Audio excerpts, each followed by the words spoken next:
প্রিয় শিক্ষার্থী, আমরা গত ক্লাসে পরিচিতির পর্বের শেষে ক্লাস শুরু করেছিলাম। তো তারই ধারাবাহিকতায় আজকে তারপর থেকে আমরা পড়ব। আশা করি তোমরা ভিডিওটা সবাই দেখছো এবং ওগুলি মনোযোগ সহকারে লেখাপড়া করছো। তো গতদিন আমরা যেটা পড়ছিলাম সেটা হচ্ছে কি মৌলিক কণিকা সম্পর্কে আমরা ধারণা লাভ করছি যে মৌলিক কণিকা কি, মৌলিক কণিকার বৈশিষ্ট্য। আজকে তার পরবর্তী থেকে আসবো। তোমরা এটাও 9-10 পড়ছো। এই অধ্যায়টা অনেকটা তোমাদের পরিচিত অধ্যায়, প্রায় টপিকস তোমরা আগে জানছো, আগে পড়ছো।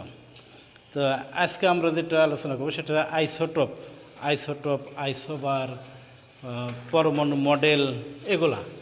তো আইসোটোপটা কি দেখো, আগে আমরা এটা দেখি। এই যে এটা হচ্ছে হাইড্রোজেন পরমাণু, এটা ডিউটেরিয়াম, এটা ট্রিটিয়াম। তাহলে এখান থেকে আমরা আইসোটোপের সংজ্ঞাটা আসতে পারি যে সকল মৌলের পারমাণবিক সংখ্যা একই, পারমাণবিক সংখ্যা সবারই দেখো এক। এটা আমরা হাইড্রোজেন দিয়ে করছি। অনুরূপভাবে তুমি কার্বন দিয়েও করতে পারো, যেমন কার্বন 6-12, কার্বন 6-14, এগুলো কি পারমাণবিক সংখ্যা একই। অক্সিজেন দিয়ে করতে পারবা, নাইট্রোজেন দিয়ে করতে পারবা। তাহলে কি আমরা সংজ্ঞাটা কীভাবে আসতেছি দেখো, যে সকল মৌলের পারমাণবিক সংখ্যা একই কিন্তু ভর সংখ্যা ভিন্ন, সে সকল মৌলকে পরস্পরের আইসোটোপ বলে। তাহলে আইসোটোপটা কি, পারমাণবিক সংখ্যা একই হবে কিন্তু ভর সংখ্যা দেখো এক না, ভর সংখ্যা ভিন্ন। এই মৌলগুলো হলো কি পরস্পরের আইসোটোপ। তাহলে এটা আমরা আইসোটোপটা বুঝলাম। তাহলে আইসোটোপের কিছু বৈশিষ্ট্য আছে। আইসোটোপের বৈশিষ্ট্যটা কি দেখো, আইসোটোপের 1 নম্বর বৈশিষ্ট্য, এদের পারমাণবিক সংখ্যা একই হবে। আইসোটোপের পারমাণবিক সংখ্যা একই। এদের ভর সংখ্যা কি হবে, ভর সংখ্যা ভিন্ন। তারপর দেখো এদের ভৌত রাসায়নিক ধর্ম মিল আছে। এদের ভৌত রাসায়নিক ধর্মে যথেষ্ট মিল লক্ষ্য করা যায়। এরা পর্যায় সারণীর একই স্থানে অবস্থান করে। আইসোটোপগুলো কোথায় থাকবে, এটা ধারণা করা হয় যে হাইড্রোজেন পারমাণবিক সংখ্যা এক। হাইড্রোজেন আইসোটোপ যতগুলো আছে, যেমন এখানে আমি 3টে করছি, এই 3টে হচ্ছে কি প্রাকৃতিক। আরও কৃত্রিমভাবে আরও 4টে তৈরি করা যায়। অর্থাৎ যতগুলি আইসোটোপ আছে না থাকুক না কেন, এরা সকলেই পর্যায় সারণীর একটা নির্দিষ্ট স্থানে অবস্থান করবে। তারপরে আসো আইসোটোপের পরে আমরা আসবো আইসোবার। খুব ভালো করে একটু ধারণা রাখবা, কারণ এগুলো অ্যাডমিশন টেস্টে আসে, বিশেষ পরীক্ষাতেও আসে। বিশেষ পরীক্ষাতে আসলে এই ফ্যাসিলিটিটা শুধুমাত্র সায়েন্সের তোমরাই পাবা। তাহলে আইসোবারটা কি, যেমন দেখো আমি এখানে ক্রোমিয়াম পারমাণবিক সংখ্যা কত তোমরা জানো, আয়রন, তাহলে এখান থেকে আমরা কি আসতে পারি, আইসোবারের সংজ্ঞা, যে সকল মৌলের পারমাণবিক সংখ্যা ভিন্ন কিন্তু ভর সংখ্যা একই হওয়ায় এদের ভৌত রাসায়নিক ধর্মে যথেষ্ট মিল লক্ষ্য করা যায়। ফলে এদেরকে বলা হয় কি আইসোবার। তাহলে আমরা সংজ্ঞাটা কীভাবে বলবো, যে যাদের পারমাণবিক সংখ্যা একই কিন্তু ভর সংখ্যা ভিন্ন, এ সকল মৌল একে অন্যের আইসোবার। তাহলে আইসোবারের অনুরূপ কিছু বৈশিষ্ট্য আছে। আমরা যদি আইসোবারের বৈশিষ্ট্য জানতে পারি, তাহলে আমরা আইসোবার এবং আইসোটোপের মধ্যে যেই পার্থক্য এটা পেরে যাব। তাহলে এটার বৈশিষ্ট্যটা কি, যে আইসোবারের পারমাণবিক সংখ্যা ভিন্ন। 1 নম্বর দেখো, আইসোবারের পারমাণবিক সংখ্যা ভিন্ন। এদের ভর সংখ্যা 2 নম্বরে আসবে, এদের ভর সংখ্যা একই। এরা পর্যায় সারণীর ভিন্ন স্থানে অবস্থান করবে। তাহলে তারা কি হবে, পরস্পরের আইসোবার। আচ্ছা দেখো, এটা ছাড়া আমরা আরেকটা করতে পারি। অক্সিজেন হচ্ছে 8-16। আবার নাইট্রোজেন কত, নাইট্রোজেন তোমরা জানো, নাইট্রোজেন পানির সংখ্যা কত? 7। নাইট্রোজেন ভর সংখ্যা 14।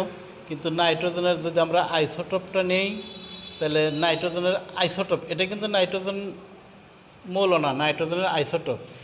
এবার এই আইসোটোপ আর এই অক্সিজেন পরমাণু একে অন্যের আইসোবার। তাহলে সংজ্ঞাটা কি? পানি সংখ্যা ভিন্ন কিন্তু ভর সংখ্যা একই, তাহলে তাদেরকে বলা হবে কি? আইসোবার। আচ্ছা দেখো, তোমরা গত দিনের ওই ক্লাসগুলো অবশ্যই একটু খেয়াল করছিলাম। ওই জায়গায় একটা তোমাদেরকে আমি দেখতে বলছিলাম যে মৌলিক কণিকা সম্পর্কে। এখানে দেখো, মৌলিক কণিকার বৈশিষ্ট্য থেকে আমরা একটা ছোট্ট একটা প্রশ্ন পাই ওখানে, যে ইলেকট্রনের ভর, ইলেকট্রনের চার্জ, ইলেকট্রনের ভর, ইলেকট্রনের চার্জ নির্ণয়। তাহলে আমরা আজকে চার্জটা নির্ণয় করি। ইলেকট্রনের চার্জটা নির্ণয় করতে গেলে আমাদেরকে ফ্যারাডের সূত্র ইউজ করতে হবে। তোমরা 9, 10-এ ফ্যারাড সম্পর্কে শুনছো। ফ্যারাডের সূত্রটা, তো ফ্যারাডের সূত্র থেকে আমরা পাবো যে ইলেকট্রন ইন্টু অ্যাভোগাড্রোর সংখ্যা Na। ইলেকট্রনকে যদি আমরা অ্যাভোগাড্রোর সংখ্যা দ্বারা গুণ করি, তাহলে আমরা কি পাই? 1F। এটা ছোট্ট একটা প্রশ্ন, 2 মার্কে থাকে, আবার এটা অবজেক্টিভে থাকে, যে ইলেকট্রন সংখ্যাকে যদি আমরা অ্যাভোগাড্রোর সংখ্যা সকলের জানা আছে, এটা দ্বারা গুণ করলে আমরা পাই 1 ফ্যারাড। তাহলে আমাদেরকে ইলেকট্রনের কি বের করতে হবে? ইলেকট্রনের চার্জ। ইলেকট্রনের চার্জ সমান কি পাবো? 1F divided Na। তাহলে 1 ফ্যারাডের মান কত? 96,500 কুলম।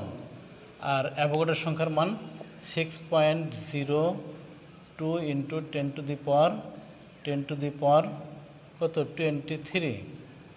এইটা যদি আমরা ক্যালকুলেশন করি, তাহলে আমরা ওই মানটা পেয়ে যাব যে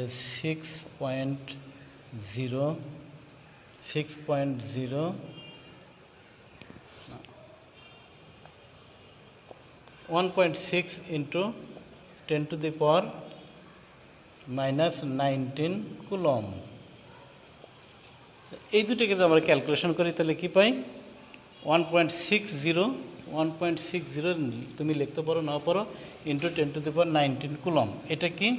ইলেকট্রনের চার্জ। তো আমরা একটা জানি যে ইলেকট্রন সর্বদাই কি চার্জ? ঋণাত্মক চার্জ। তো আমরা বৈশিষ্ট্যের মধ্যে পড়লাম না, বই কিন্তু এ পর্যন্ত আছে, কিন্তু এটা ভুল। তাহলে তুমি আরেকটা কথা লিখবা যে ইলেকট্রন ঋণাত্মক চার্জযুক্ত হয়, এর প্রকৃত আধান হবে। এই কথাটা লেখার পরে তুমি এটা লিখবা -1.60 into 10 to the power -19 coulomb. বই কিন্তু এটুকু আছে, এটুকু নিঃসন্দেহে। যদি আমরা এখানে মাইনাস না দিই তাহলে ভুল হবে। এই কথাটা লেখার পরে এটুকু তোমরা লিখবা যে ইলেকট্রন ঋণাত্মক চার্জযুক্ত হয়, এর প্রকৃত আধান হবে এইটা। তাহলে আমরা আইসোটোপ, আইসোবার এগুলো জানলাম। এইবার দেখো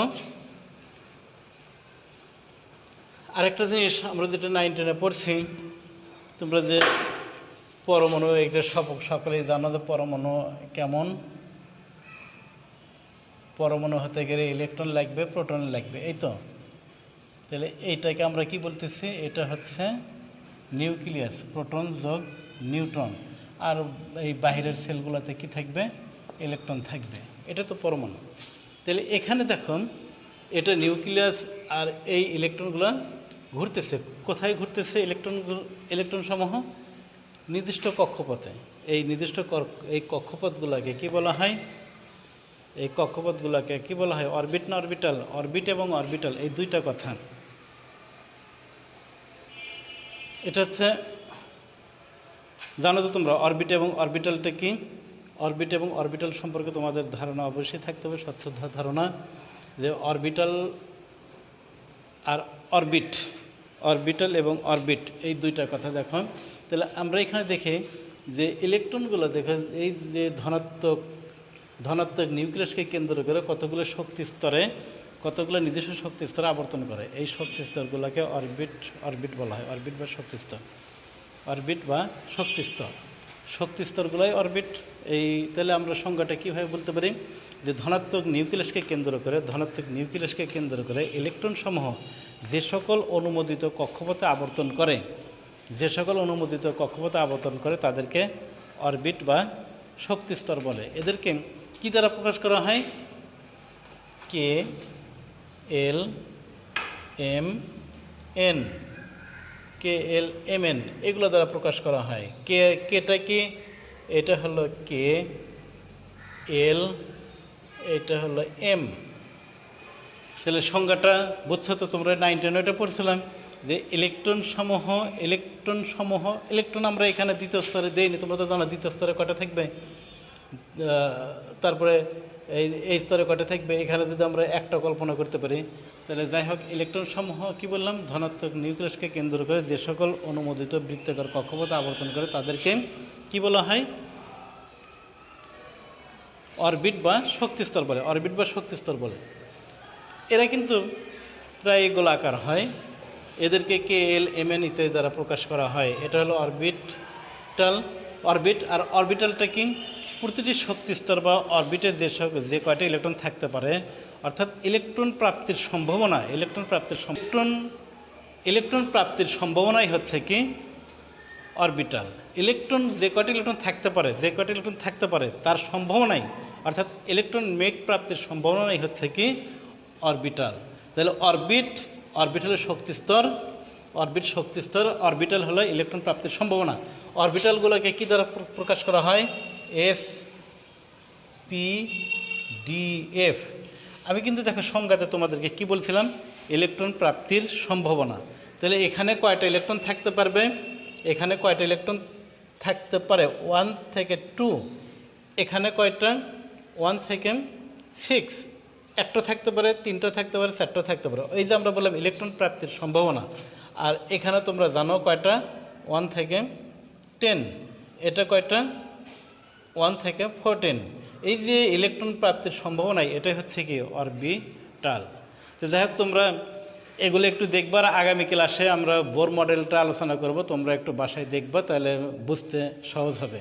তো আজকে এখানে এ পর্যন্ত বলে শেষ করছি। তোমরা সকলে ভালো থাকো।